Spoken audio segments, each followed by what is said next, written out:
This is the Maamar Kumi Oiri. The Rebbe said on Shabbos Pashas Kisavai, Chai Elo Tafshin Lamed Gimel. The Rebbe was Magia the Maamar for Kuntus Chai Elo and Tafshin Mem Tes. It says that this is for the Yom Holedas of Shnei HaMa'oris Hagatolim, the Al Shem Tov in Shnas Nachas, the Alter Rebbe in Shnas Kahas. The connection of the Rabbeim and of Chassidus to the subject of Oir is certainly very important and close. The subject of Ur is discussed in Chassidus at length and very thoroughly, and that's the subject of this Maamar.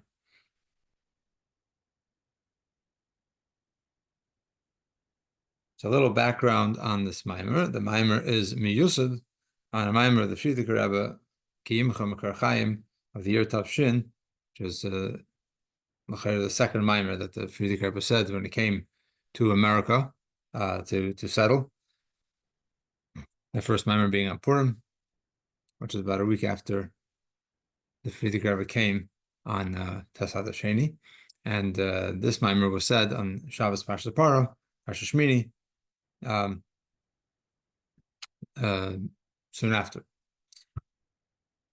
Possibly, this Maamar, the Frierdiker Rebbe's Maamar can be seen also as a reflection of his own experience of being in Golus, coming to America.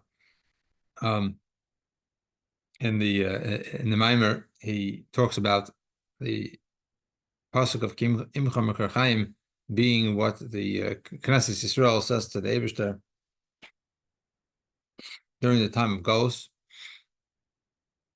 It's a cry to the Eibishter, a request. We should see light.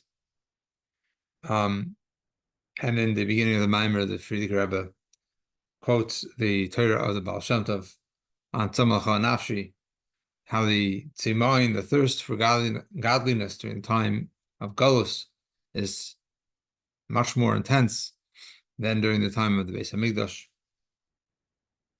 This will be spoken about by the Rebbe later on in this Maamar, and in this connection, it would be kedai to share a little bit from the diary of the Frierdiker Rebbe that he wrote shortly after coming to America, that emphasizes the sense of Golus that he was experiencing. He says, I have contemplated the great difference between Lubavitch, Sheba Lubavitch, and between Lubavitch, Sheba New York. In the first case, talks about the guests that would come to Lubavitch and how they would, be brought into the atmosphere of Lubavitch, the effect of the Chassid of Chanech Hendel on them, talking to them, bringing with them, learning Chassidus with them, going into Yechidus, listening to the Maamar, and then going back home, even the most basic Chassidim, going back home and sharing their experiences in Lubavitch, the Chassidus that they heard, the stories describing the way people live in Lubavitch. And the Frierdiker Rebbe concludes, "Ve'atama, what about now? Lubavitch in New York," he says, "it's very difficult for me to write about this because my heart pains me greatly." So he doesn't even describe what it's like in New York. He can't articulate what he feels in his heart, but he feels a sense of great golus being in America. So that's possibly also something that is being expressed in this Maamar. At any rate, for the purposes of our Maamar here, the Rebbe focuses mainly on the beginning and the end of the Frierdiker Rebbe's Maamar. The bulk of the discussion, the Maamar of the Frierdiker Rebbe, is on the topic of the differences between Ur and Shafa. The Rebbe does not really get into that so much in this Maamar. He doesn't talk about it at all, but some of the concepts may be reflected also in what the Rebbe says here, but it's primarily in the beginning and end of the Maamar. The end of the Maamar talks about the quality of Neshamas Yisrael, and that's really where the Rebbe is going in our Maamar, although Yesh Leimar, that is a bit different from the way the Friedrich Rebbe talks about it, which we'll get to later as well. The Rebbe is drawing quite heavily on a Maamar Kimcha Makor Chaim of the Rebbe Rashav from Samach Vav, as well as elsewhere in Samach Vav, and that's where a lot of the biur of this Maamar comes from.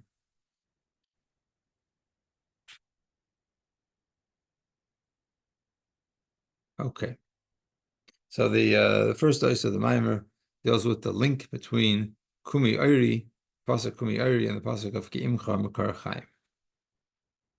So the Maamar begins: Kumi Oiri Kiva Oirech Gomer. Arise, shine, because your light has come. This is from the beginning of the Haftarah of Shabbos Parashat Kisavai. The Rebbe is mitzayin in the Ha'ara 1, that from this Shabbos, his name is Baruch in all of the 6 days that follow, including in particular the day of Chai Elul, which in Tavshim Mem Tes, the year that this Maamar came out, Muga, it was on the following Monday. Of course, in the year that the Maamar was said, the Maamar was said on Chai Elul.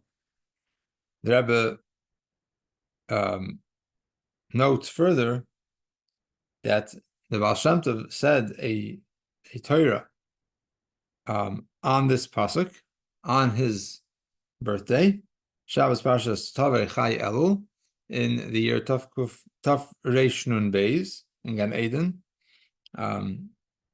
the seventh of the 7 Torahs that the Baal Shem Tov said in Gan Eden on that Shabbos, which relates to Nesi'ei Yisrael. And then the Rebbe continues and he says, L'hayr, from the connection of Kumi Oiri to Chai Elul, as we see in the Friedrich Rebbe Sicha of Chai Elul Tafshin Hey, where he talks about what the Baal Shem Tov said on Chai Elul Taf Kufei, the day that the Alter Rebbe was born. That year Chai Elul was on Wednesday. The Baal Shem Tov said to his Talmidim that B'Yom HaRavi'i was Boi Nitlo Ma'oros, Wednesday, when the luminaries were hung in the heavens, is in them Yom HaRavi'i from Kumi Oiri.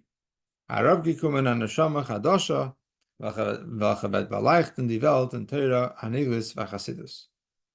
So in this Monday of this Wednesday of Kumi Oiri, of the week in which the Haftarah of Kumi Oiri is read, a new neshama has descended that will illuminate the world with the Torah of Nigla and of Chasidus, referring to the Alter Rebbe. So the discussion in this Maamar to explain the pasuk of Kumi Oiri and to explain what this idea of the light that is being spoken about in this pasuk is referring to, we can understand from this with some hezbonenus, what the light of Chassidus is.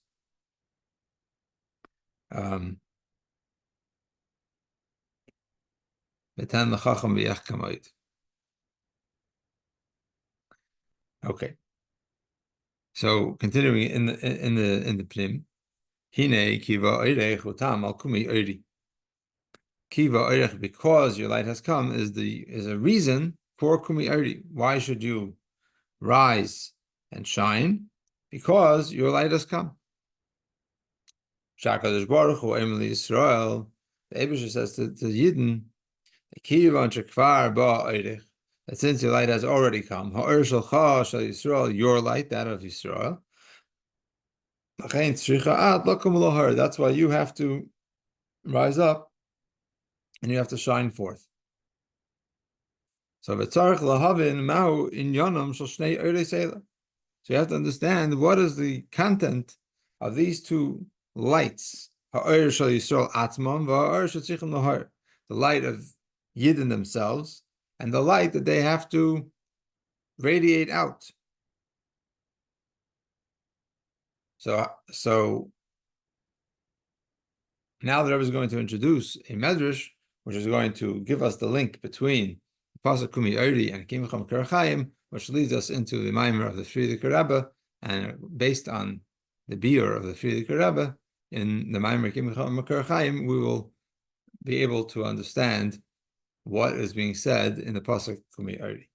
So if Yuvan Zeh, this will be understood based on what it says in Yalkut Shimoni. The Medrash says, Amru Yisrael Lifnei HaKadosh Baruch Hu. The Yidden said to the Eibishter, Asinu l'cha menorah b'mei Moshe v'chavsa. We made you a menorah in the days of Moshe, and it was extinguished. B'mei Shlomo v'chavsa. In the days of Shlomo, and it was extinguished. In other words, the base of Mikdash was destroyed. Kan ve'elach ein anu mamtinin ela le'ercha. From this point forward, we await only your light.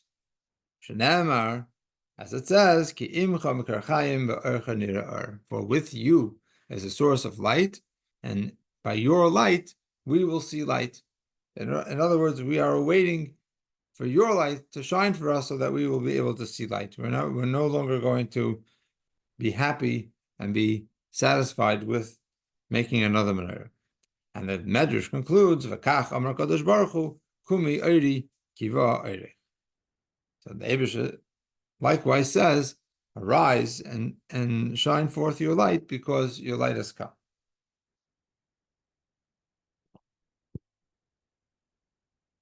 So the Rebbe now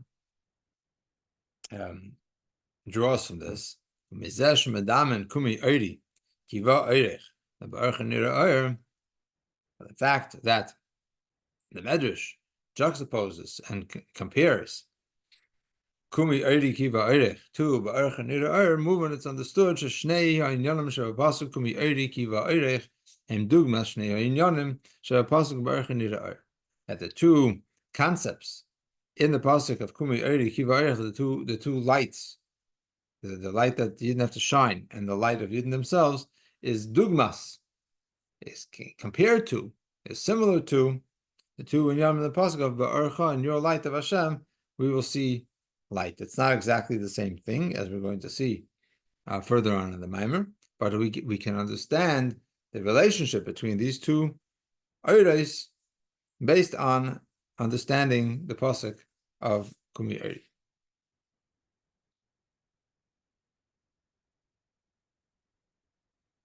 Okay.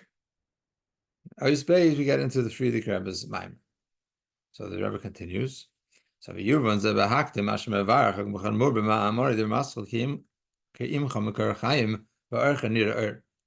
understand this by prefacing what the Frierdiker Rebbe explains in his Maamar of Kimcham Kerchayim Ba'archa Nira'ar. What is the basic biur of the Frierdiker Rebbe? He says, that in this pasuk there are four concepts that are referred to. Chayim, life. Makar Chayim, the source of life. Ercha, your light. Ve'er, and light. And the Frierdiker Rebbe says, V'dalad inyonim elu in v'seder milmat l'maylo. These four matters, these four concepts are in an order, a successive order from below upwards. So this is actually, I don't know if it's unique, but it is certainly specific in this case to the Frierdiker Rebbe in this Maamar, because in other places the biur is not that way. It's not milmat l'maylo. It's not even necessarily in succession. This pasuk is spoken of in many places, including as Mitzuyin in this Maamar. There's Kutei Torah Parshas A Yahal and there's the Tzemach Tzedek, and there's Samach Vav, and the Samach Vav the biur is the other way around. That Makar Chaim can be seen as higher than Ba'archa Nira'ar. So this is. So the way that the Frierdiker Rebbe puts it is very important for this Maamar, that this is in an order of milmata l'maylo. That, and he explains, Chayim hu hachayis eliki shemastabish ba'ilmas. Chayim, life, is the godly energy that is garbed within the worlds. Memalakol amen, what we refer to as memalakol amen, that which fills the worlds. The Rabbi adds in brackets, biur. We can add additional explanation. That the reason why memala is referred to as chayim, which chayim is a plural word, is because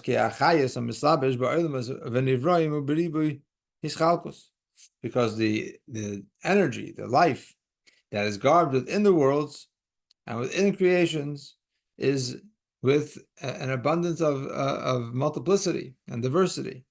And each creation according to its content, according to its character. So even though it's Hashem Echad, that all comes from one Eibishter, but the Chayas is tailored to the capacity of each individual Nivra, and therefore it's called Chayim Lashon Rabbi. Then there is Makar Chayim Hu Oyer HaSeviv Kalam. The source of life is the light that we refer to as Seviv Kalam, that encompasses or transcends the worlds. It is the source of Ur HaMamala.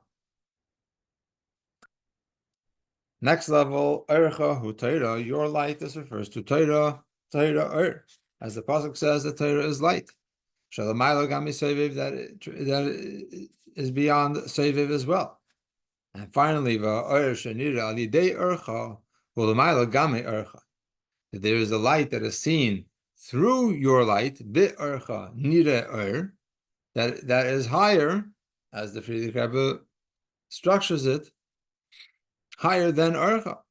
Va'ad, as the Friedrich Rebbe says, Va'ad she'Urcha eini ela hachana l'ha'ur shenir al yadei, to the extent that your light is only a preparation, a stepping stone for the light that becomes visible, becomes apparent through it. So at this point, the Friedrich Rebbe did not explain what that final level of Ur is. This is where he goes into the longer discussion of the distinctions of Ur and Shefa, and he comes back to it at the end of the Maamar, and the Rebbe also is going to explain it further on in this Maamar, and we can discuss a little bit whether the explanations are the same or not. Okay. Before we continue with Ois Gimel, the Rebbe draws on a number of ideas that the Tzemach Tzedek writes in Yahel Or and his Chassidus on Tehillim, Kapitel Lamed Vav, where this pasuk is found, Kim Chom Karchayim, is Kapitel Lamed Vav pasuk Yud, and so we'll look at several thoughts of the Tzemach Tzedek that are found in Yahel Or, and then we will come back to the Maamar and see how the Rebbe integrates it into his discussion here. So the first shtickle from the Tzemach Tzedek, he refers to the Zohar. The Zohar says, the pasuk says, "Ki imcha mekarchayim," it's with you, right? So the Zohar says, "Imcha sharya v'lo misparish minach," that it dwells with you and is not separated from you. And the Tzemach Tzedek understands this, says that this means that it's referring to the union of Abba ve'ima Chachma and Bina, because the Zohar refers to Chachma and Bina as Trein Rein Lo Misparshin, two friends that are never separated. Unlike Zun, that sometimes they are separated. And the Tzemach Tzedek continues that in Ava itself there are two kinds of zivugim, two kinds of unions. One is called the zivug chitzonis, and that is where Abba ve'ima are united in order to give life to the world. And the second is called a zivuk pnimis, an inner union that comes down from atik. So we have these two unions of ava, which are alluded to by the word imcha, right? That it's with you and not separated. And so the Tzemach Tzedek says that similarly we can explain in the word imcha that imcha can imply two things that can be seen as even as opposites of one another. So one way of understanding imcha is that it's something that is marginal and insignificant compared to you. It's tafel u'batulacha. It's not you. It's only with you. It's with you in a very secondary, in a very ancillary way. That explains why Bria, creation, is called Yesh Me'ayin, something from nothing. Why do we say it's from nothing? It's not from nothing, it's from the Eibishter. So the beer in Chassidus is that creation comes from only a ha'ara, from a ray of Hashem's light, not from Hashem himself. In other words, the direct cause of Bria is a ha'ara, and that ha'ara is ayin. It's completely insignificant in comparison to the Eibishter. So that's like the first meaning of imcha, something that's tafel u'batal, and that relates to the zivuk chitzonis, to the external union that is for the purpose of giving life to the worlds. And then a second meaning of imcha is something that is imcha mamish, that is literally with you, that is completely with you, is united with you.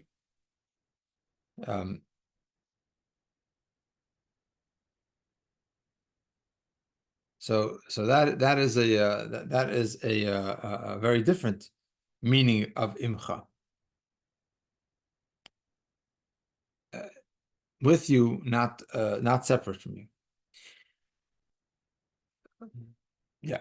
Okay. The horror that these two meanings of imcha, the Rabbi also talks about in the Maamar Gimel Tammuz, Yehi Abalikenu Imanu,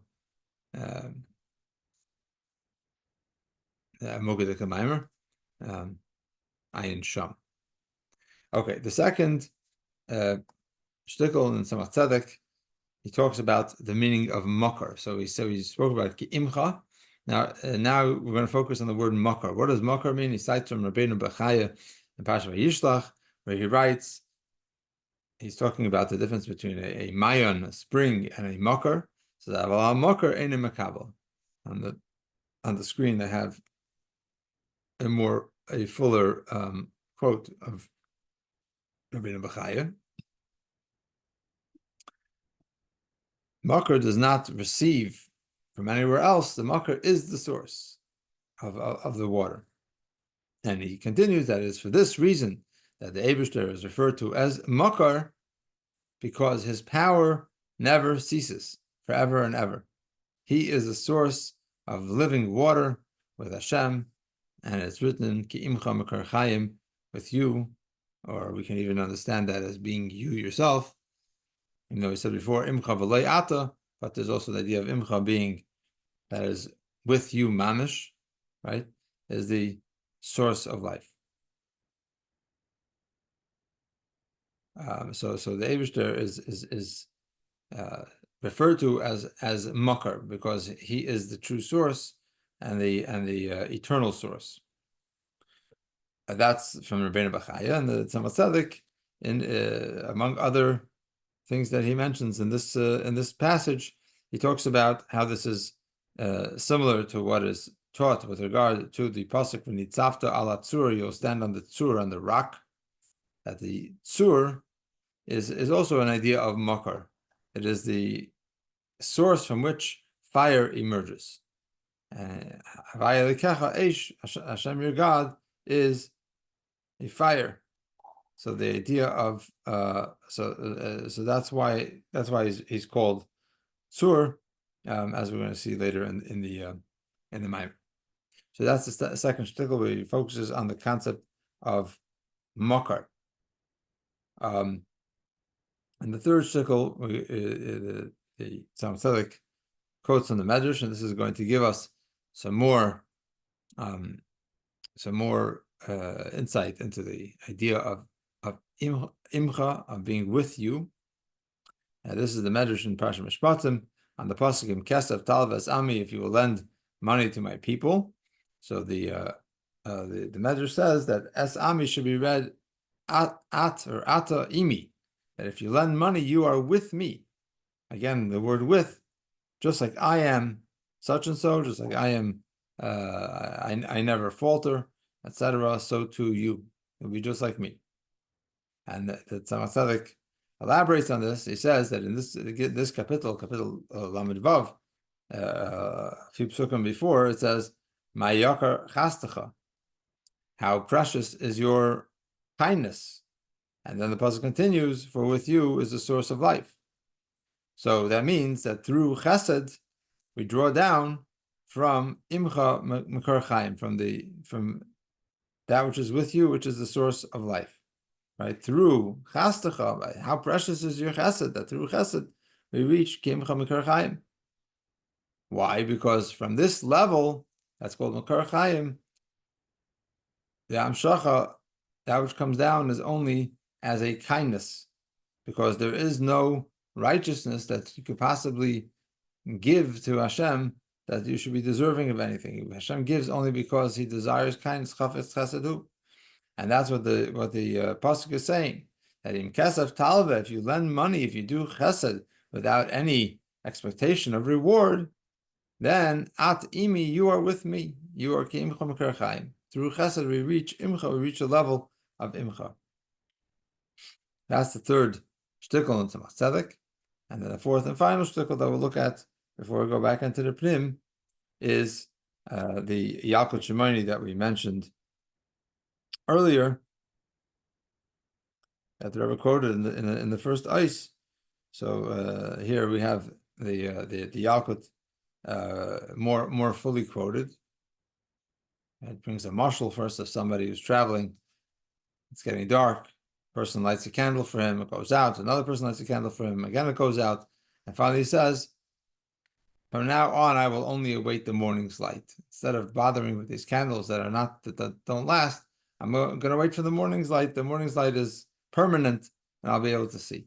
Same token, you didn't say to Eibishter, we made a menorah for you in the times of Moshe, and it went out, times of Shlomo, and it went out. From now on, we only await your light, as it says, so this is on the pasuk Kumi Oiri, like the Rabbi pointed out, that's where it creates connection to the pasuk Imcha Makar Chaim.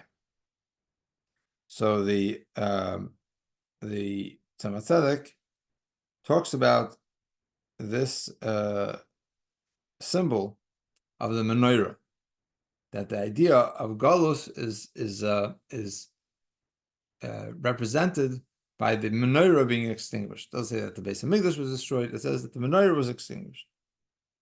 So he explains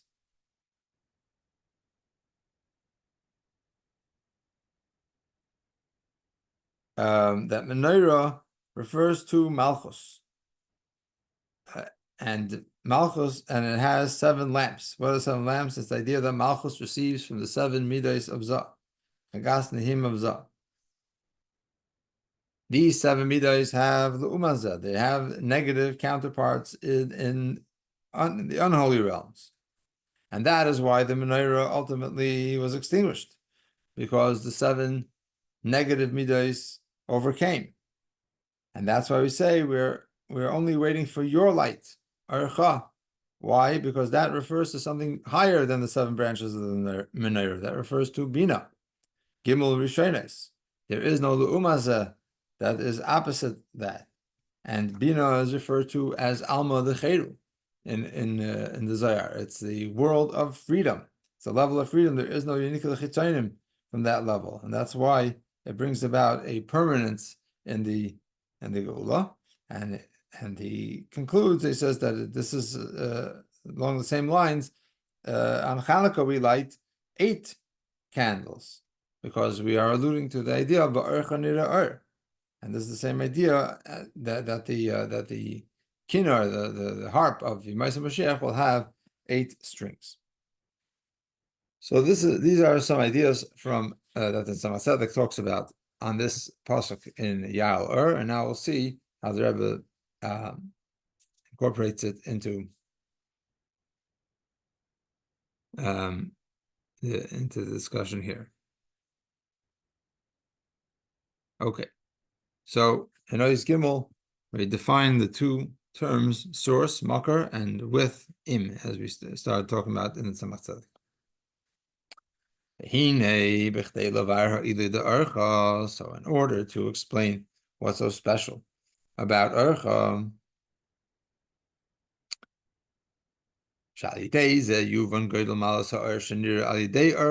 that through this we'll be able to understand how great is the quality of the light that is seen through Urcha. In order to understand what that final level of light is, we have to appreciate what the level of Urcha is. That final level of light being beyond Urcha as well. But first, in order to get there, we have to first explain, we have to back up a bit. This can be understood by first prefacing an explanation of what it means, Makar Chaim, the source of life, that there are 2 meanings to this. And here the Rebbe is going to similarly introduce 2 ways of looking at what it means to refer to a Makar. The reason why it's called Makar Chaim, source of life, is because even the Yosei Ha'ara Bavad being ultimately no more than a radiance, it is at least a makar, even if we say that it is a transcendent light and so forth, but it is at least, we can say that it is a makar, it is a source for and through this, further, it is a source for the life that is actually clothed within, the energy that's actually clothed within the worlds. So it's not entirely transcendent. It's not entirely out of the picture with regard to Oilimus, with regard to Hagbala and definition. So makar implies that it has a relationship to that which it is a source for. May not be that thing, it may not be that, that limited a thing, but it is at least, it has a relationship to it. The second idea, that an implication of Makar Chaim is Makar Chaim koi ala or shalmalam v'chinas makar lachayis de malklam. That Makar Chaim, the source of life, is actually refers to the light that is beyond being a source for the energy of Mamal Kalam.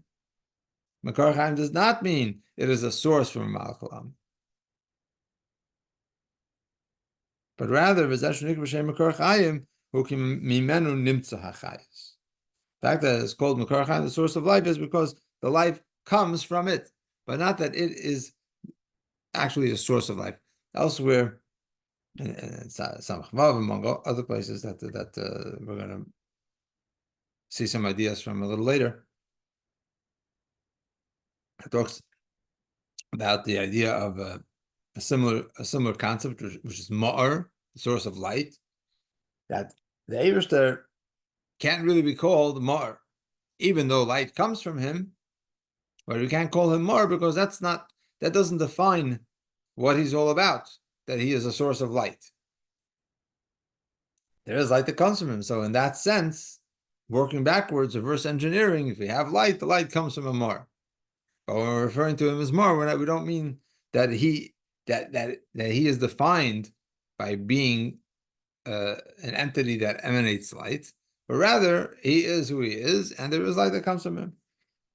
And here the Rebbe relates it to the concept of tzur that we saw in the Tzemach Tzedek also, al derech mashukasu b'likutei Torah.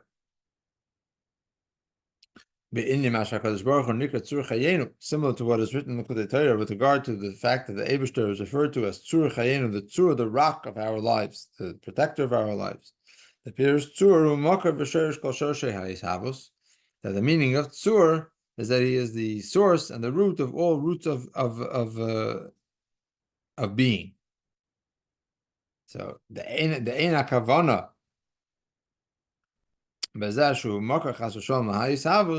that this does not mean, we shouldn't take this as meaning that he is an actual source chas v'shalom for creation, that his identity is tied up in there being creation, right? The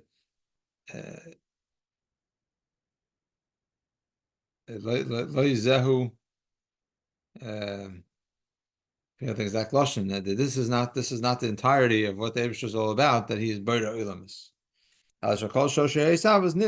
Means merely that all the roots of existence come from him.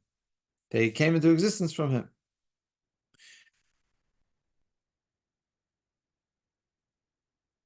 Yeah.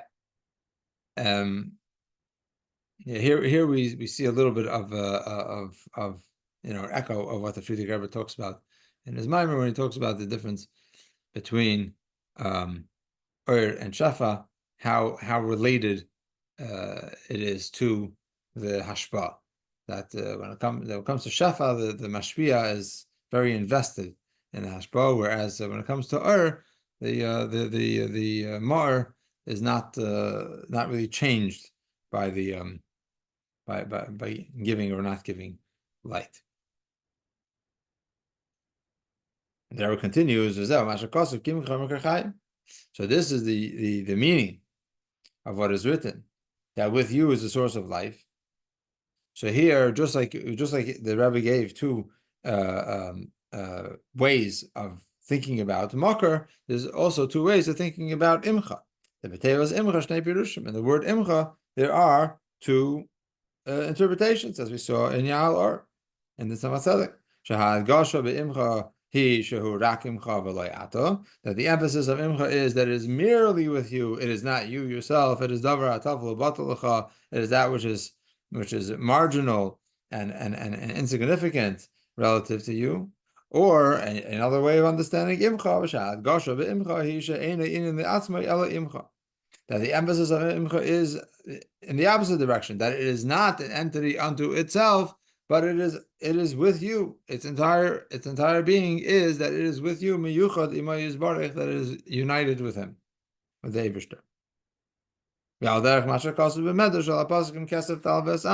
Similar to what it says in the Medrash on the pasuk in Kesef Tal V'Asami, as we said before, in Kesef Tal V'Chulu at imi, if you lend money, you are with me. Ma'ani chulu afata chulu, just as I am, so are you. So there we see that the word im is being used in the sense of united with. You're not a separate entity unto yourself. You are with him. And the Rebbe ties it together, and he says, "V'yesh laimar." We can posit the Shnei Pirushim Elu him behesam the Shnei Pirushim Del El be'makar chaim. That the two meanings of these two meanings of the word imcha correlate with the two meanings that we said before in makar chaim. That according to the interpretation, that makar chaim means that he is a source for life. That's what he is. So then the meaning of ki imcha makar chaim is that the concept of makar chaim, the level of makar chaim, is something that is only with you and it's not you yourself. It is tafel batlucha, something secondary and insignificant relative to you, because the Eibusher is far beyond being a makar, being tied in and identified with that which comes from him, that which is created by him. Whereas according to the interpretation that makar chaim means that life comes from him, but not that he is an active and engaged source. The meaning of ki imcha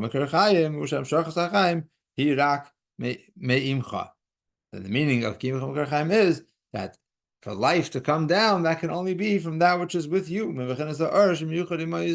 the level of light that is united with the Eibishter. And the Rebbe's Mitzayin in Ha'ara 14, that if you note and carefully, you will see in the Al-Ur that he that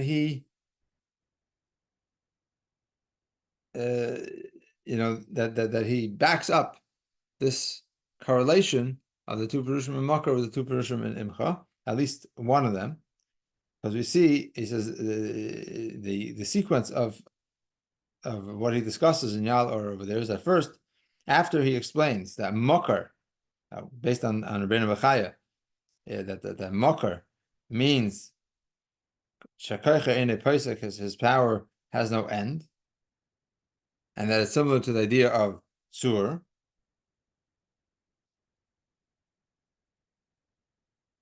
Then in the same, in that same ois, in that same shtickle, he explains that Imcha is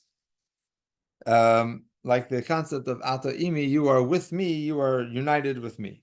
That means when we understand Makar as being the ultimate source and that which is eternal and limitless, then the word Im, in reference to it, is Ata Imi, you are mamish with me. And that's why in that ice, unlike in an earlier ice, where the Tzemach Tzedek brought two Pirushim for Imcha, but in this ice, where he discusses Makar in that sense, and that's similar to Tur, there he says that he only brings the second meaning of Imcha, that it is one with the Eibishter. So those two go together. Okay. Ice Dalet.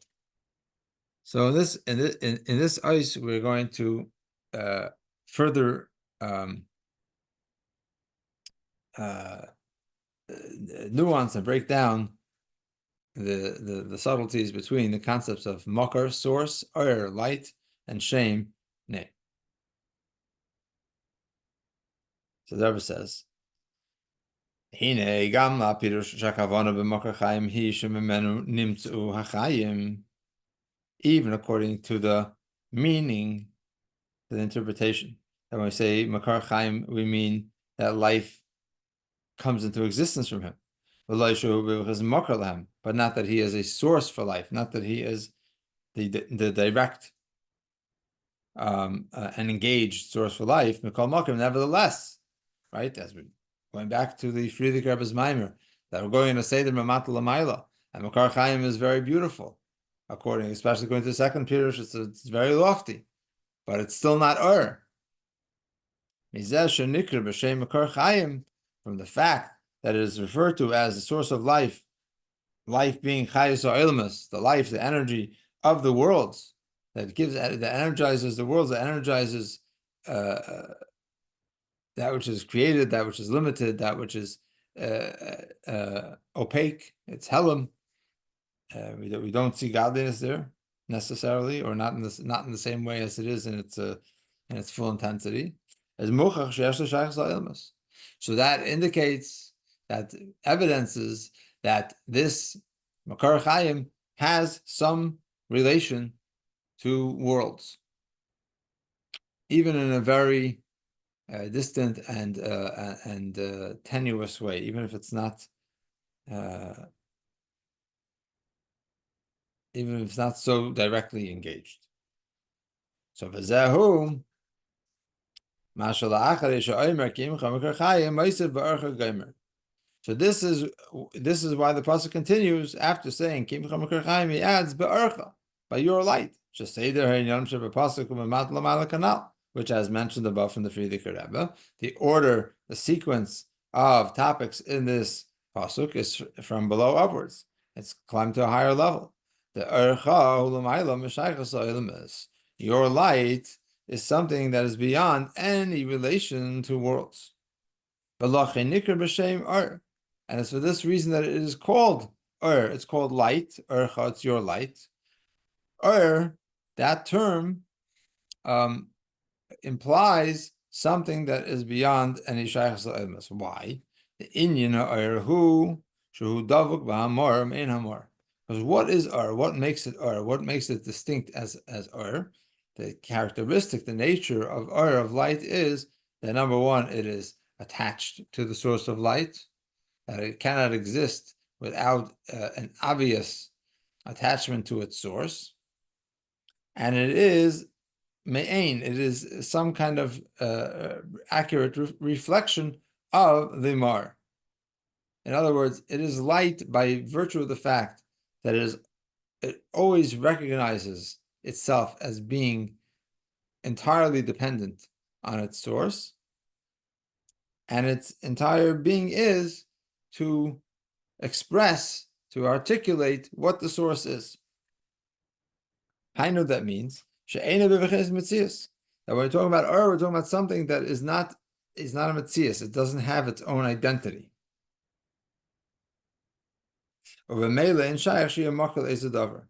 And because it does not have its own identity, because its entire being is only to reveal the mar, it's not possible for it to be a source for something, because to be a source for something would mean that it identifies with what it is creating, and identifies with where it's coming from. So it's similar to the idea that I did the Torah the Mivla like Polit, that if it's busy absorbing, it's not going to give out. It's not creating other things because it doesn't relate to other things. Its entire existence is to express the mar. Its entire identity, its entire reason for being is that it is a revelation of the mar, and that's what it's out to do.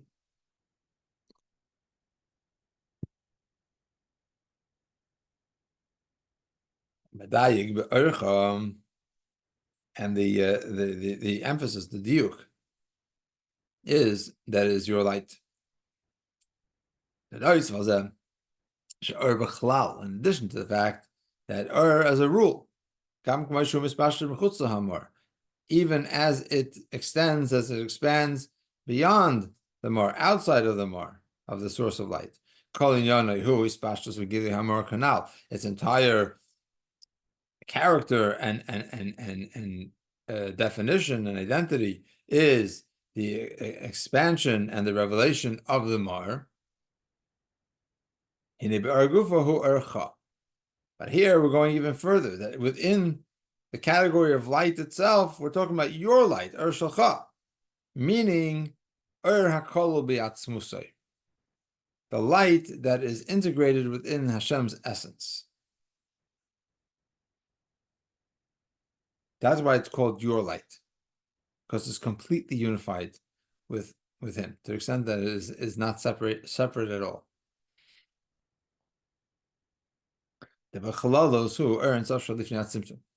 general terms, when we talk about hakol b'atzmusay, the light that is integrated with Hashem's essence, we're referring to the Ein Sof, the infinite light of Hashem that precedes the tzimtzum.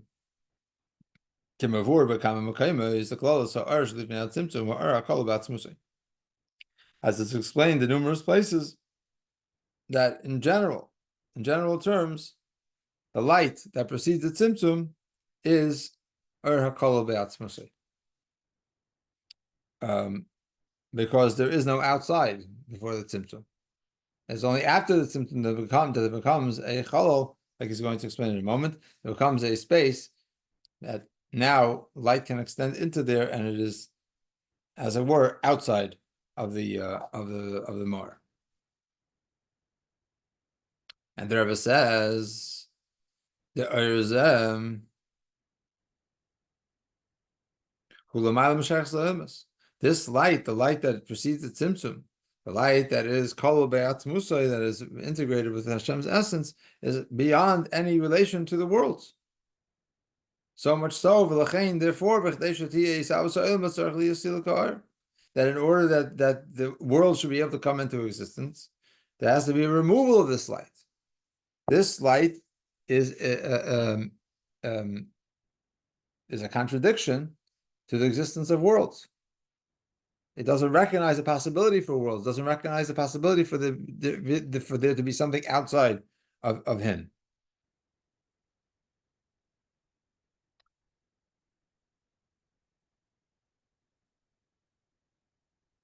Yeah, and in Samachvav he says that this is like the light that is within the sun. We know that there's light in the sun, and Kol Shkem and Kal V'Chemer from the fact that there's light outside of the sun. Yeah. So Valzeh Amrazal actually Nivra Olam.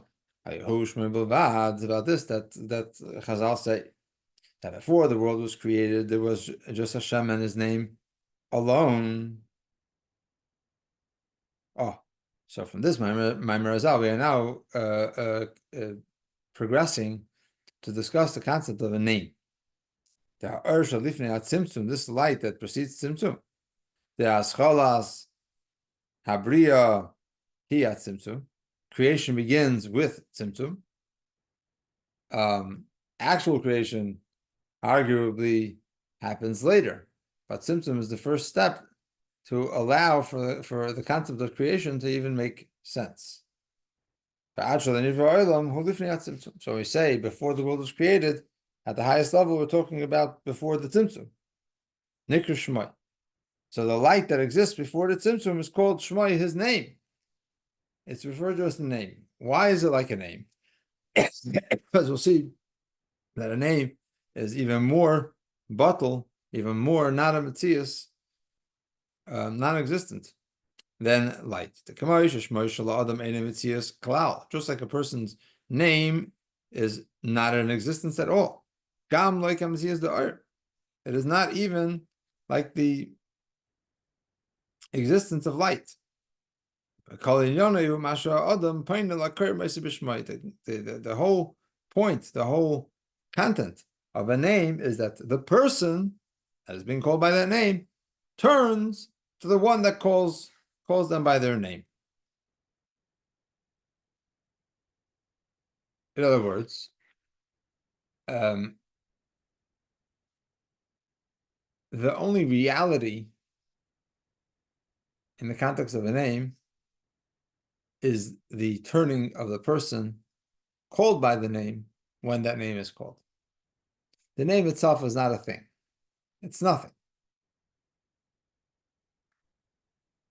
Light is a thing. Light is a thing that doesn't have its own identity. It's Tavuk Bahamor, it's Me'in Hamor. Its whole existence is to reveal the Mar. But at the end of the day, it's something. Light exists, light illuminates. It gives us light, it gives us warmth. It's in existence. A name is not in existence. Let's imagine that somebody has a name. Nobody's calling them. The name is as good as not existing. It's only a possibility. It's a potential.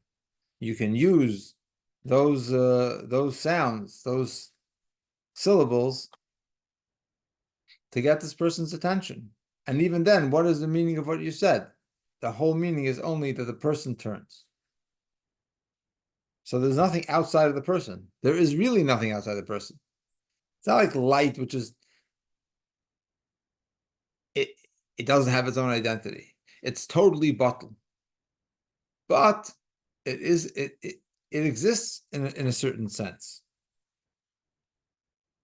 But when we're talking about ha'or shalifnei hatzimtzum or hakol ba'atzmusai, it's more like a name.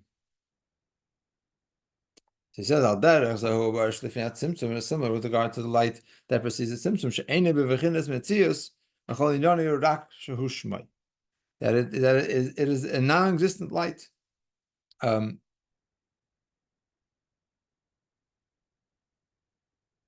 Yeah, and its entire character is only that it is his name, Hu Shmei Bavad. That's why the Medrash says he and his name alone. The Rabbi Shab uses the term Helam She'enei B'Metzius, I think only with regard to one part of the Ar Shalifnei Tzimtzum, with regard to the Etzem Ha'ar, as we're going to talk about in a moment. But in general terms, the Ar Shalifnei Tzimtzum is in a state of shame, not even in a state of Ar. Let's look at Hara 20, where he gives a little more in depth to this matter, quoting from the Alter Rebbe on this saying that Hu Shmei Bilvad. And the Alter Rebbe explains that is hispashtus, extension, expansion. Shame is gilui. What's the difference between hispashtus and gilui?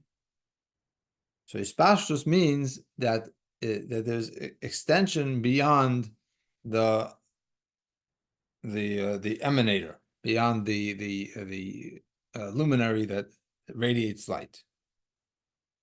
Right. For example, the sun shines light out of itself, out into the space of the world.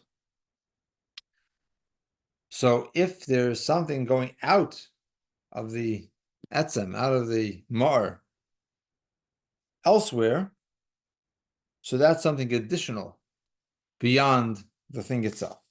It's a chidush v'heisafa, as he says. Whereas gilui does not imply that there's any extension. Gilui just means that the thing as it is in its place is revealed. It can be seen. It can be apprehended. It's not shining. It's not influencing or affecting outside of it. It is simply being and being in a state of revelation. So gilui does not imply anything additional, any additional element to that which is being revealed. So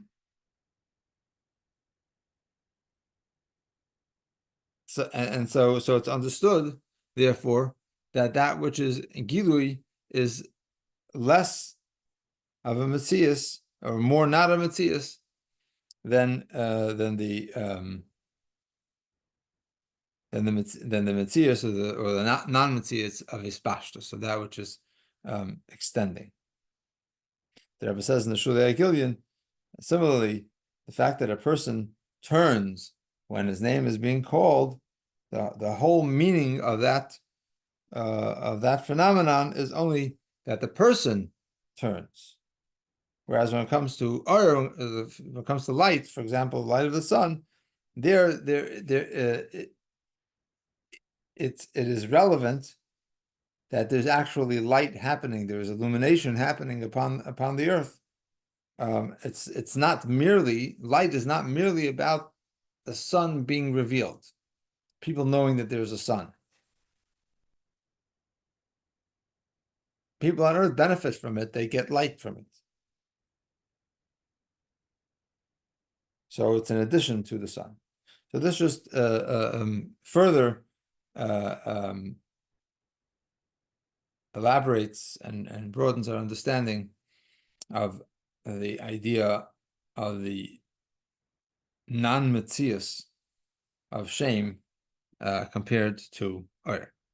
Both of them are not a metzius, not a metzius atzmai for sure, but when it comes to shame, it's even more so, and that is appropriate for the Ur Shalifnei HaTzimtzum.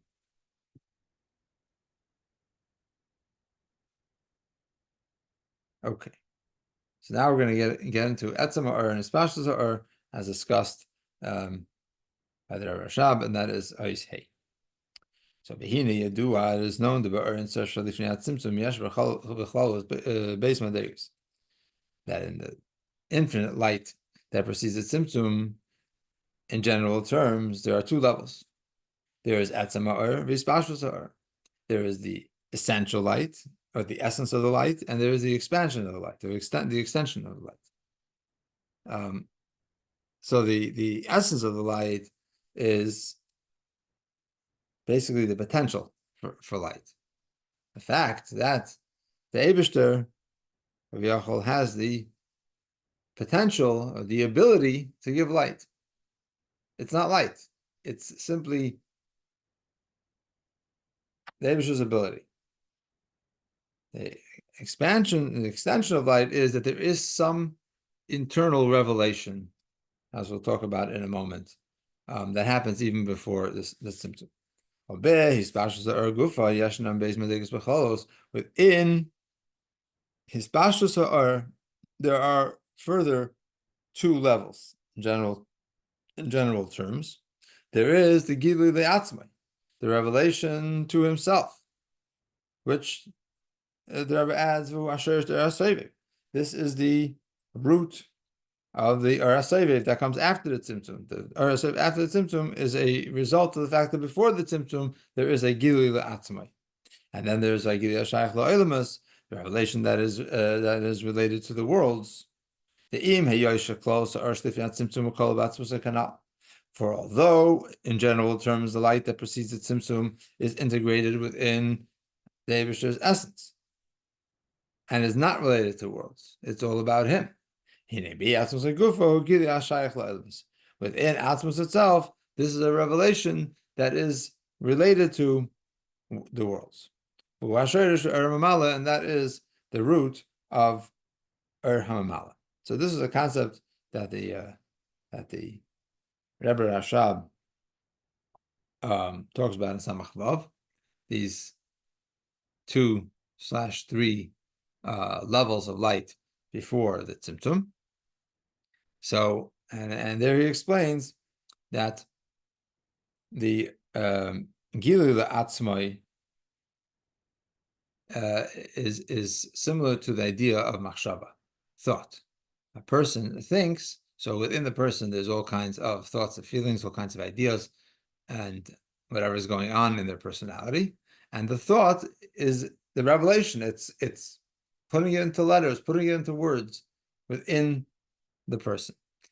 The thought, first of all, thought has the capacity to really basically articulate whatever's going on within the person, to the person.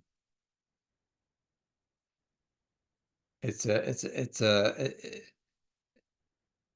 very, very broad kalim, shall we say, right? There's a lot of light in thought, and it's a type of entity, of substance, if you will, that will never be known by anybody outside the person thinking those thoughts, as it is, right? It can't be revealed. What can be revealed? It can be translated into dibur, into speech. When you speak, then you're expressing your thoughts. However, your speech is very limited and does not have the ability to fully express your thoughts. It can only express a small amount, or a small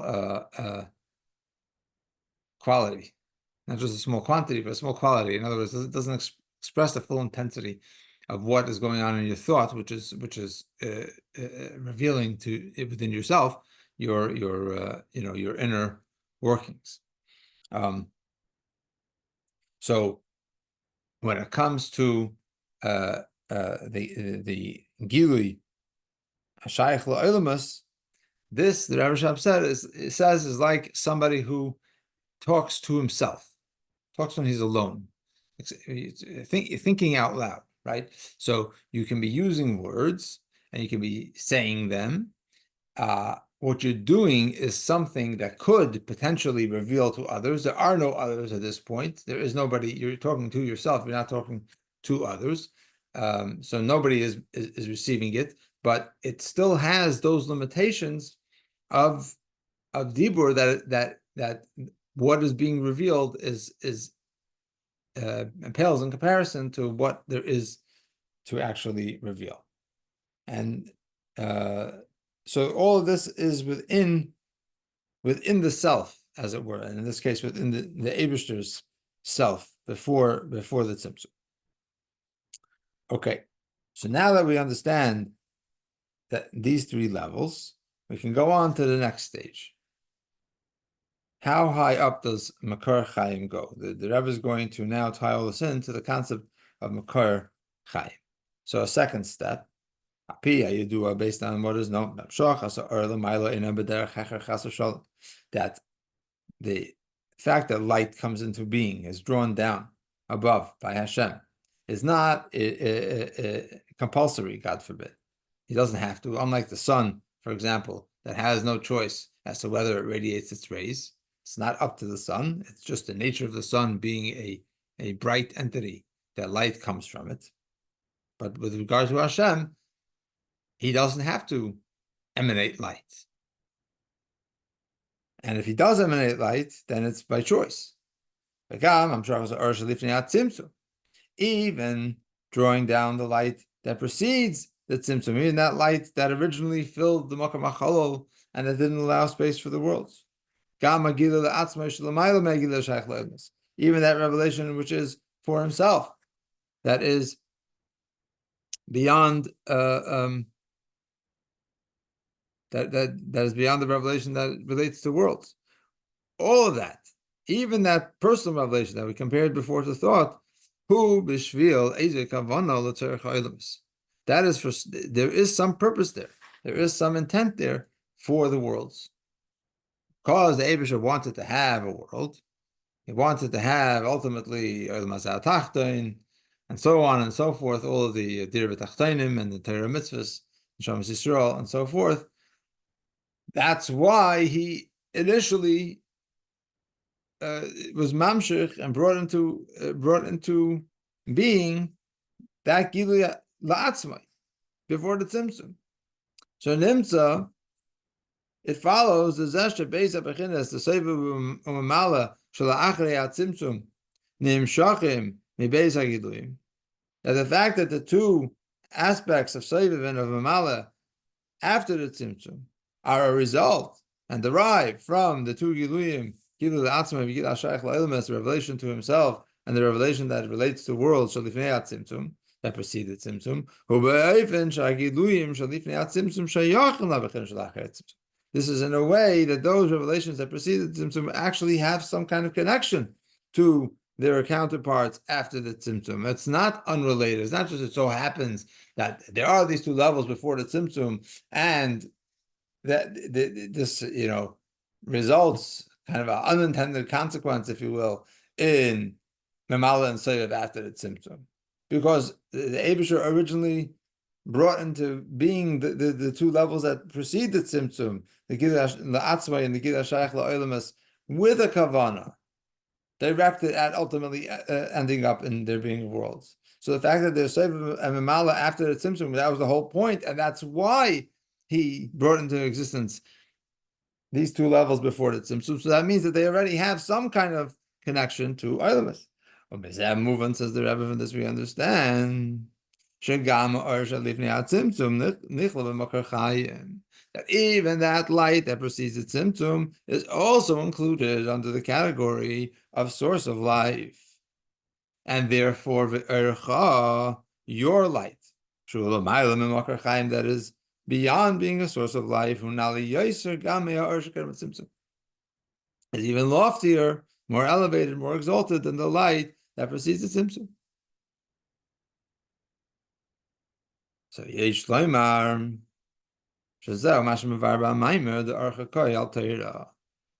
So Yesh Loimar, says the Rabbi, that this is why the Frierdiker Rebbe in the Maamar explains that Archa, your light, refers to Torah, Torah being light, because Torah is taka, something that has no connection to the worlds. What does that mean? That Torah eina b'shvil ha'ilmas. The hamshacha of the two levels of hispashtus ha'er before the tzimtzum is b'kavana, and it's a Torah ha'ilmas. It's for the sake of the worlds. It's for so that there should be all the necessary stages in order that the world should be able to come into being. When it comes to Torah, we cannot say that. On the contrary, Torah is not for the worlds. The Eibusha didn't bring about the existence of Torah for the sake of the worlds. Adrab, on the contrary, his havos kol ha'ilmas, the existence of all worlds, including all the revelations that precede Tzimtzum, which is also for the purpose of the worlds. All that is for the sake of Torah, as Rashi says in the beginning of Bereshis, that all of creation is Mishvilat Torah, Shnikaracious. So Torah is say the worlds are connected to Torah, but not the Torah is necessary for the world. So what does this mean? Does this mean that Torah, that therefore, is at the level of Etzem Ma'ar? That's what it would seem, right? Okay. So this brings us to the Rebbe's Chiddush. I'm going to qualify that. I don't know if this is taka. Well, what exactly is the Rebbe's chiddush? I think there is definitely a big chiddush over here, but what is that chiddush? So let's first note that the Rebbe's beer seems to be different from the Friedrich Rebbe's beer. The Friedrich Rebbe, after discussing the concepts of Arva Shefa, gets back into talking about the idea of Baruch Nira, and he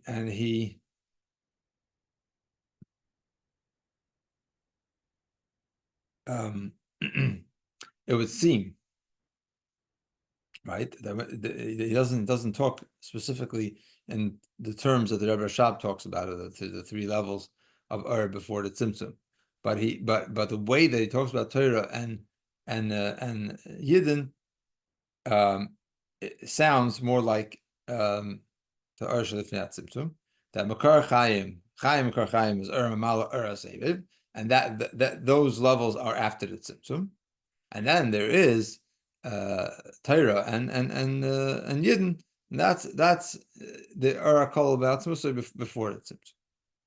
The Friedrich Rebbe talks about Machshava Klalis and Machshava Atzmis. Machshava Klalis, he says, is like Machshava Kduma Da'ak. It is after the Tzimtzum. It is a general Machshava that encompasses everything that comes out the Proteus later on. So Machshava Kdum Da'ak, Ak is the earliest level, as it were, post Tzimtzum, and there is the initial Machshava that encompasses everything. Then there's Machshava Atzmis, which would be a Machshava in the Etzem, right? A Machshava that is not outside, so to speak, of it's not post Tzimtzum, it is pre Tzimtzum, it is within God's etzem, and he says that machshava could be la'atzmai, it could be for himself, and then there is machshava, the way he can think about a davar nivdal. It's still within himself, but he can think about something that is distinct. And Yidden are a davar nivdal, and we'll talk about later in this Maamar as well. It's like a ben, like a son, that is, a distinct entity from the father. So the thought Yisrael Olu Machshava, they came up in Hashem's thought, but it's as the etzem is thinking of a davar nivdal. So that would seem to be to correlate with the two levels of his pashtus before the tzimtzum, gilu la'atzem and the gilu shach la'ilmus. Maybe. So the Rebbe's beer over here is based on the Rebbe Rashab, which the Friedrich Rebbe does not discuss in this Maamar. And as I said before, it would seem that he puts Torah and Yidden, as we'll soon talk about, within Etzem Har. And as we'll even talk later, not only Yidden in general, but the Neshamas Yisrael as well as the bodies of Yisrael.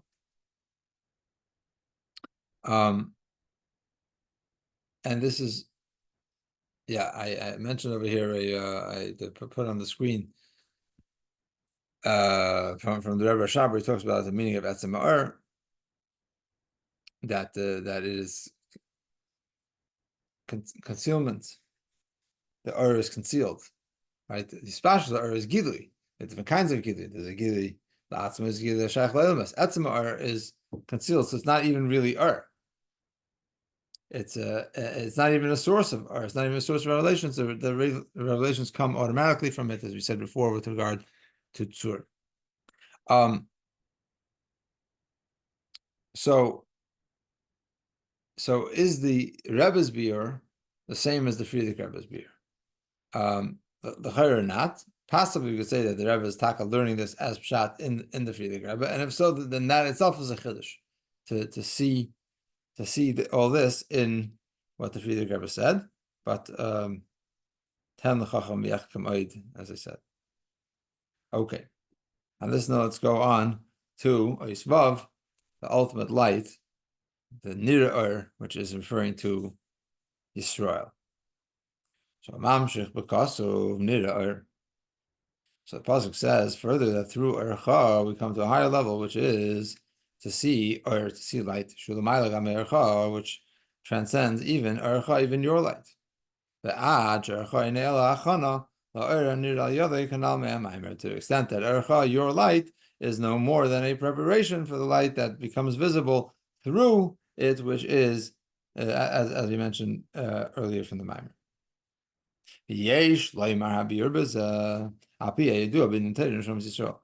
So we can say, right? It's a mashma here that this is the Rebbe's uftu, and this is not clear in the Maamar of the Frierdiker Rebbe, although I think that it definitely can be justified in the Maamar of the Frierdiker Rebbe.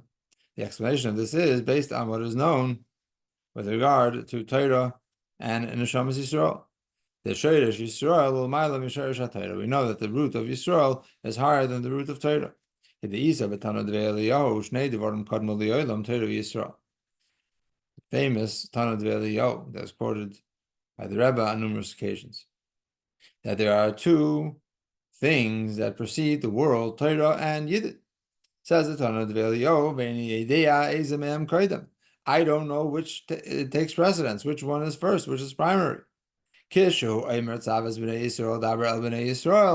Torah says, command the Bnei Yisrael, speak to the Bnei Yisrael, I come to the conclusion that Yidden are first, because Torah is for Yidden.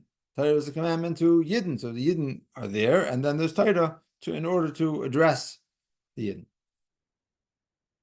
So from here we see that the root of the Neshamas Yisrael, not the way we are, Pagashmias, but the root of Neshamas Yisrael is higher than that of Torah. The difference is Al Shasham Yisrael Nimshachu V'Yardu B'V'Chinas Mitzias B'Pnei Atzma. And Sham Yisrael came down, were drawn down and descended as an entity unto themselves. They are not Eibishter, as it were. Kemoi haben, like a son, which Neshamas are Bonam Atam Lavai Lekechem. You are sons to Hashem your God, as explained in Tanya, that is that refers to Neshamas.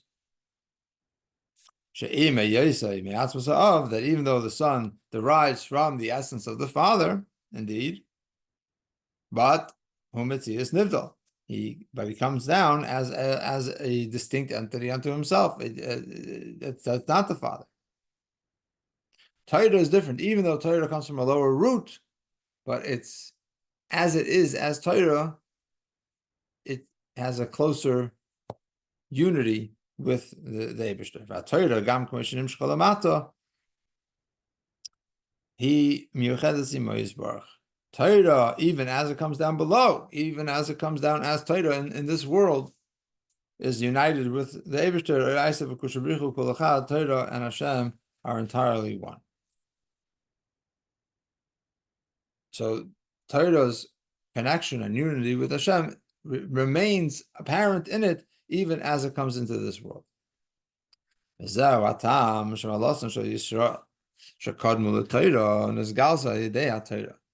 the reason why the special quality and level of Yisrael who precede Torah is revealed through Torah.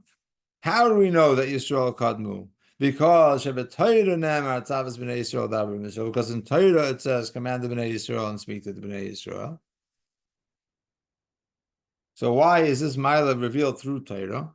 Is because the Neshama is as they are themselves, the Yosem is Nidal being an entity that is distinct, that is separate.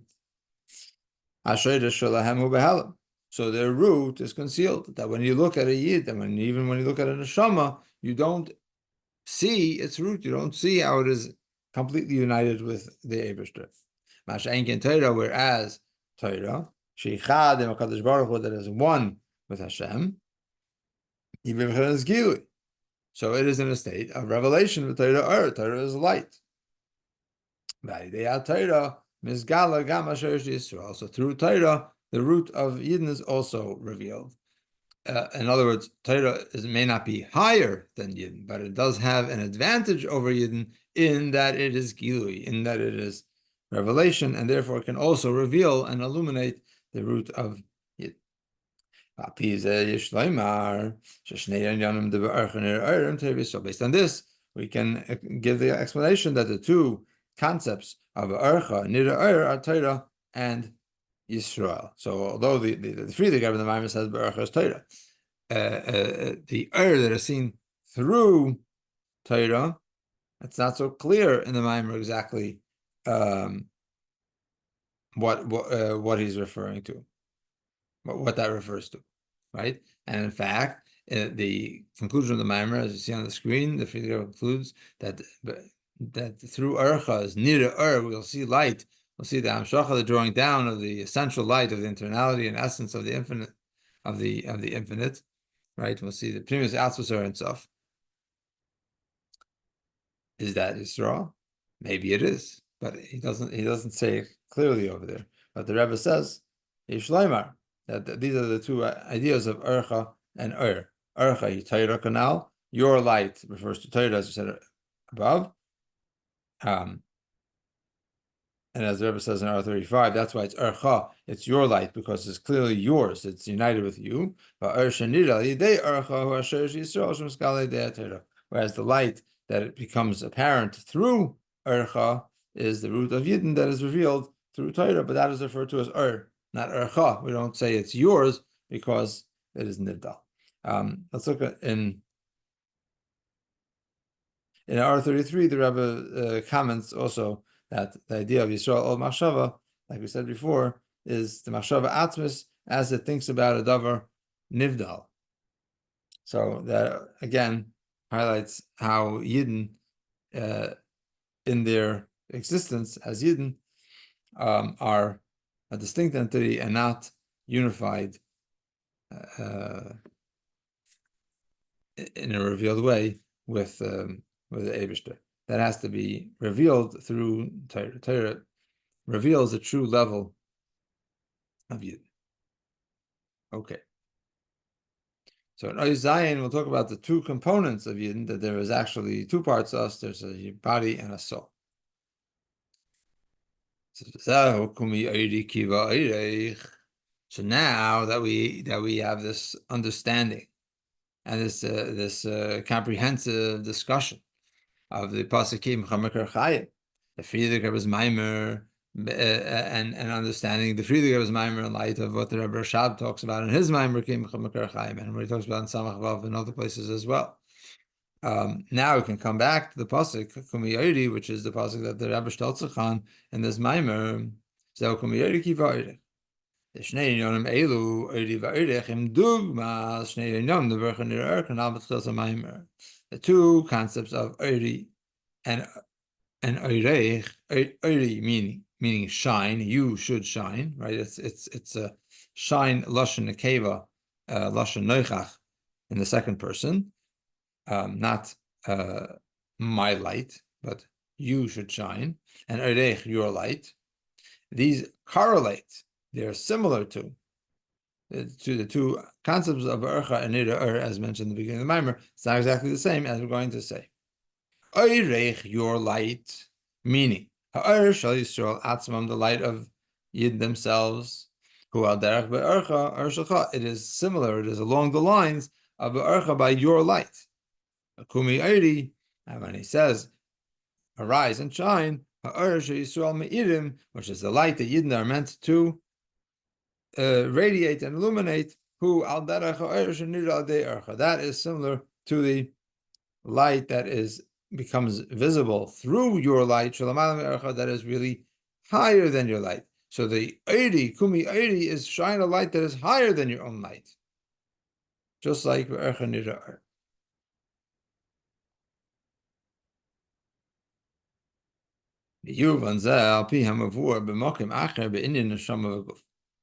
So this can be understood based on what is explained elsewhere with regard to the soul and the body. What are the relative, just like you said about the Torah and Yidden, that the shirish of Yidden is higher, but there's a quality in Torah that is that the Shamas don't have, which is the quality of Gilui. So elsewhere it's explained with regard to Neshama Gufas, a similar kind of dynamic. The Neshamas Ksiv Banim Atam Lavai Lekechem. With regard to the Neshamas, it says, "You are sons, you are children to Havaya, your God." What does it mean to be children? L'chein, therefore, when we talk about children, so our Abba, this implies that our Abba by his kashrus, HaKadosh Baruch Hu the Yisrael mitzad nishmasam, he kemoi Abba tivis kavayachol. That the love and the bond of the Eibishter to Yidden, from the perspective of the soul, is like a natural love, as it were. Al derech avas of the v'noi, which can be compared to the love that a father has for a son. And what is the implication of saying that it's a natural love? Hainu, this means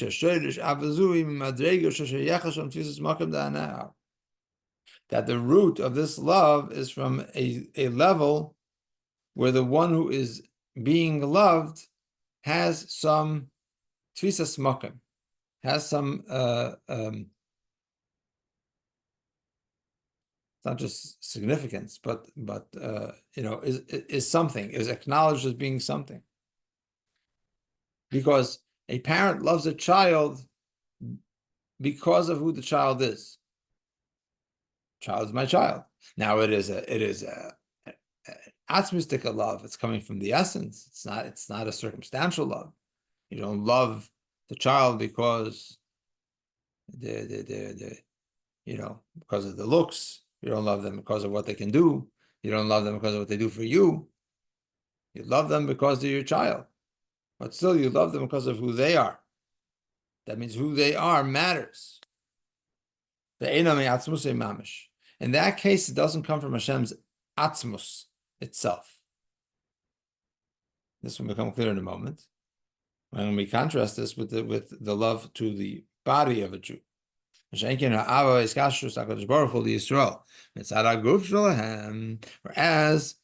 with regard to the love and the bond that the Eibusher has with Yidden, from the perspective of their body, that bond, that love is not because of any quality of the body. Not even a quality that is that of a son, which is an essential quality. It is because the Eibusher chose the bodies of Yid, the body of a Yid, as the Alter Rebbe explains in Tanya, that in its being coarse material, the body of a Jew looks just like the body of a non-Jew. So why this body and not that body? There's no difference between them. That's Bechira. With his unfettered choice, with his free will. This choosing comes from Hashem's essence itself. In other words, when we talk about Hashem's essence, we're talking about that the Eibishter is not dependent, doesn't need anything outside of him. If there is something special, if there's a love that is because of who the beloved is, then in some ways who the beloved is compels the love.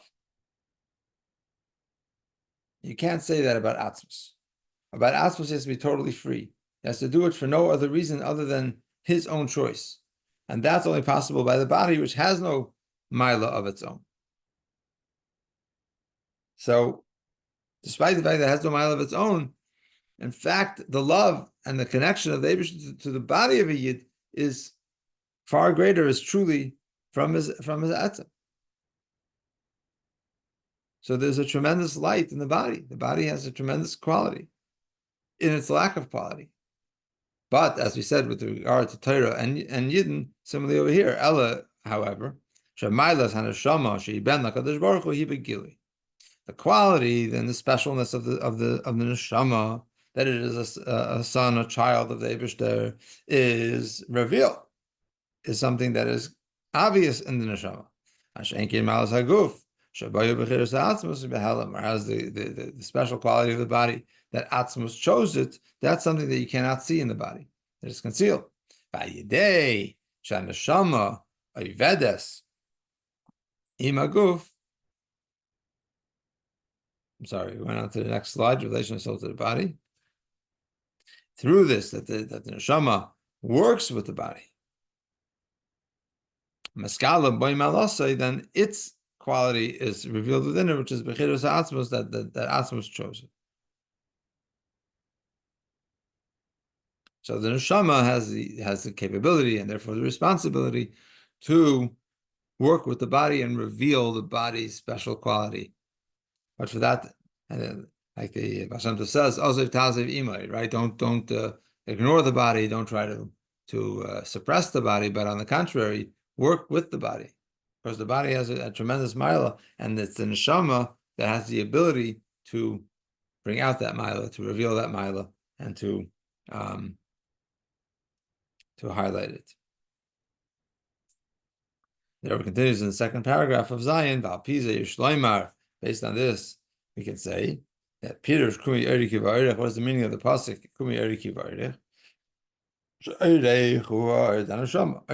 we said before, your light, this refers to the light of the neshama.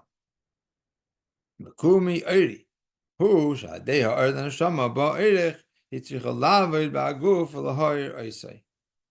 Kumi Eri means Hashem tells the neshama, get up and shine. That through this, that the light of the neshama, your light has come. Through the light of neshama, that gives the neshama the responsibility to work with the body and to illuminate the body. And through this, something that is greater than the light of the neshama is revealed, something greater than Oirei, which is similar to what we explained earlier with regard to that the light that is becomes visible through through your light is higher than your light. But your light is light. It's yours. And therefore, that's the ability to reveal that light that is beyond it. By the same token, that through the neshama's light, that through the neshama's light coming and being available, so it's able to get up and shine, and has the responsibility to get up and shine and to reveal the quality of the guf. Okay, going on to Ois Ches, the final Ois of the Maamar. Here the Rebbe says something very, very gewaldic that really needs to be considered, and we spend a little time on it. So, the Frierdiker Rebbe explains in his above mentioned Maamar, what does he say over there? That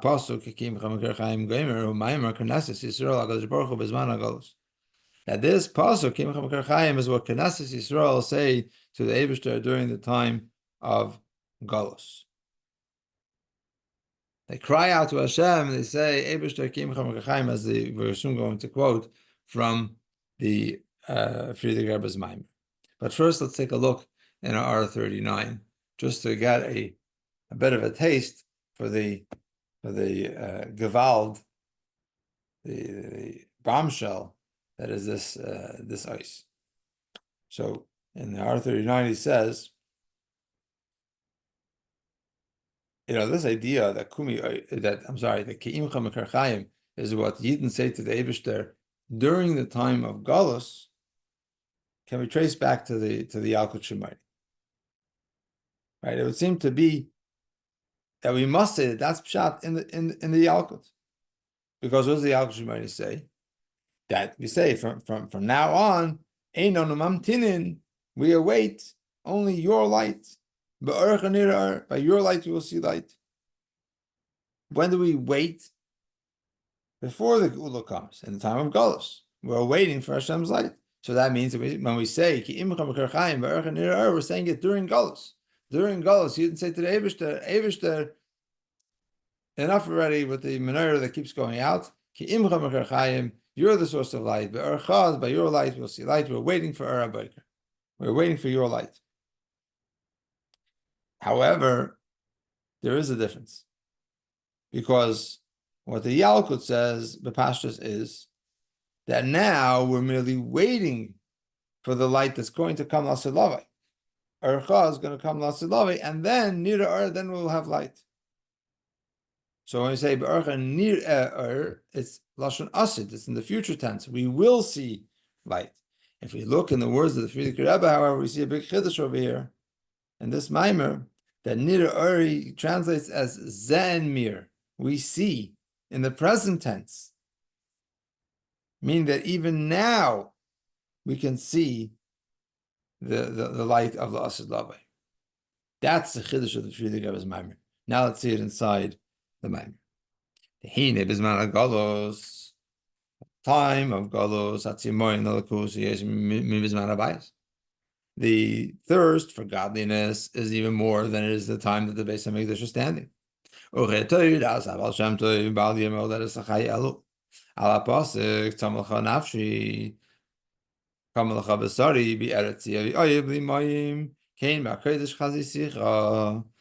Torah of the Baal Shem Tov, who has his birthday on Chayel. He says about the pasuk, my soul thirsts for you, my flesh yearns for you, in a land that is dry and weary without any water. So may I see you in the holy place in the Beis Hamikdash. Says the Baal Shem Tov, the Tzom, that David HaMelech said it when he was away from the Beis Hamikdash. He was in Midbar Yehuda, but he's saying it on behalf of all of us, that we say this during the time of Galus, at a time when we are in a thirsty and weary land without any water. Well, then Maamar, about this we say, which means if only I would see you this way in the Beis Hamikdash. In other words, he really touches the pasuk very differently, right? Parsha Pshat is to say that I thirst for you when I'm in Galus, when I'm in an Eretz Sea of Ebli Mayim, that I should be in the Kodesh, and there I will see you. Hashem says the very fact that we have this kind of thirst, this intense thirst during the time of Galus, that is something we don't experience in the time of the Beis Hamikdash. Halavaya should have this intense longing for the Eibishter when the Beis Hamikdash is standing. Right? Similar to what the Alter Rebbe says, that about Tshuva Me'ahava, that the Averis show the person how distant they are, that they're in the Eretz Sea of Tzalmavas. That itself creates a tremendous Ava and desire to return to the Eibishter. So that's what Baal Shem Tov says. And the Frierdiker continues, Ubizman Hagalos Eimer Yisrael HaKadosh Baruch Hu. And the time of Galus, you can say to the Eibishter, and he says in Yiddish, Ribono Shel Olam, Master of the worlds, Kim Chamer Chaim Bercha Nira Oir. Mit dir Ribono Shel Olam is their Klal von Leben. With you, Ribono Shel Olam is the source of life. Mit dein Lichtigkeit zen mir Licht. With your light, we see light. And as the Rebbe was medayik in the Hara, we see in the present tense. So Al Pi HaMavur Le'el Sif Aleph, the Rebbe goes even further, and he says, and this is what brings us to the Nakuda, living Mashiach today. Al Pi HaMavur Le'el Sif Aleph, based on what was explained earlier in the beginning of the Maamar, Al Pi Drasha Yalkut, based on the Drasha of the Medrash and Yalkut Shemini. Kumi Oiri Kiva Oirechu Al Derech Be'ercha Nira Oir, that the pasuk Kumi Oiri, arise and shine, for your light has come, is similar to Be'ercha Nira Oir, works the same way. Yesh Leimar, we can say Shagama Maamar Kadosh Baruch Hu L'Knesset Yisrael Kumi Oiri Kiva Oirech, that also the Eibishter's response that he says to Knesset Yisrael, arise and shine, for your light has come, is going to say applies in the time of Galus also. In the brackets, he says, Hagam, Shemei Pashtus, Haloshain, Kiva Eirech, Shekvar Ba, Mashmash Medaber Bizman Hagula. Although, in the Pashtus Haloshain, the Pashtus Pshat in the Pasuk, that Kiva Eirech, your light has already come, it implies that we're talking about it, that it's already the time of Geula. The light has already come, and that's why Kumi Oiri. Nevertheless, Hugam is Mana Galos. It's also in the time of Galos. Hainu, this means Shugam is Mana Galos. That even during the time of Galos, especially in the final days of Galos. It is possible, and therefore it is necessary, that there should be Kumi Eri Kiva to illuminate with the light of the Neshama. Both with regard to the light of the Neshama, your light, and both with regard, as well as with regard to the fact that the Neshama has to illuminate the body to get up and shine. That we can't wait for Mashiach to come for this to happen. But already now we have the imperative of Kumi Eri Kiva Erich. Maybe we could say it means that your light is coming. It can also be touched that way, right? It's ba. It's in the process. Hine ba, right? It's in the process of coming, and therefore we have to start now. We don't wait for Mashiach to come. On the contrary, we have to bring Mashiach. We have to live Mashiach now, and in this way we enter into the age of Geula. Among many other sources, this reminds one of the Rebbe Sicha, Parshas Re'eh, Tashon Nun Aleph, where he talks about the 5 Rosh Tevis of Elul and how the 5th Rosh Tevis is related to Geula, which means the whole Avodah of Elul and the other 4 areas of Torah, Avodah, Gemos Chasadim, and Tshuva have to be done in a Geulitic way. In other words, you have to already start on a higher level. You have to start on a Geula level, and that's how you do tshuva, and that's how you perfect and correct all the things that you have to with regard to all the inyanim of Avodas Hashem.